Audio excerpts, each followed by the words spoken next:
سلام، من عبدالله اشرف شما را با مهمترین رویدادهای روز جمعه 27 ایون آشنا میکنم. ساکنان تاجیکستان امروز 17مین سالگرد روز وحدت ملی را با سیر و گشت ایدانه در پایتخت تاجیکستان جشن گرفتند.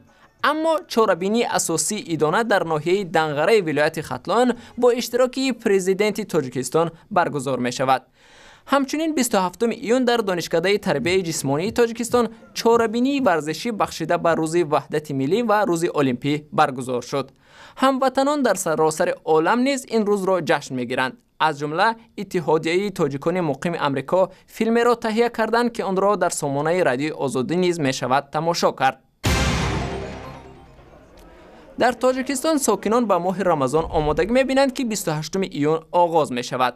با فرا رسیدن رمضان اکثریت راه سوی بازار می‌گیرند و افزایش خریداران در رسته‌های مواد خوراکه در بازارهای تاجیکستان معمولاً باعث بالا رفتن نرخ خوراکواری می‌شود. دانشمندان در لندن، واشنگتن، کانبرا، تورنتو و آستانا و بیشکک به حمایت از پژوهشگر تاجیک الکساندر صادقوف صدا بلند کردند. روز پنجشنبه گروه از پژوهشگران در پایتخت قرقیزستان از مقامات تاجیکستان درخواست نمودند به زودترین فرصت قضیه بازداشت صادقوف را که ظاهراً بر اثر تصادف به عمل آمده است تحقیق نموده این پژوهشگر 31 ساله را رها کنند. اکثر شرکت کنندگان این نشست بیشکک با الکساندر صادقوف شناس بوده در تاجیکستان تحقیقات پیش بردند و بازداشت صادقوف را تهدید به پژوهشگران و همکاری‌ها در علوم اجتماعی و بشری ارزیابی نمودند. در قطعنامه نشست تاکید شد که به شرافت موقع‌گیری باز تاجیکستان در جامعه پژوهشگران بین‌المللی دوستان زیاد پیدا کرده است و امید است که تاجیکستان این مهمان نوازیش در نسبت دوستان را کنار نخواهد گذاشت.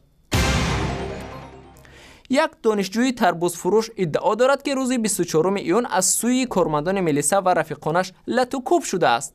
ساربان قناعت‌زاده میگوید این افسر امور داخلی ناحیه فردوسی اصلا ساکن همین منطقه است و بعد لطوکوب حتی معذرت هم نخواسته است. همینجا با چرا روی کردن که ما شیمون شدیم خیلی ننویس که ما در زر مثال گپ میرسه ما میرسه هستیم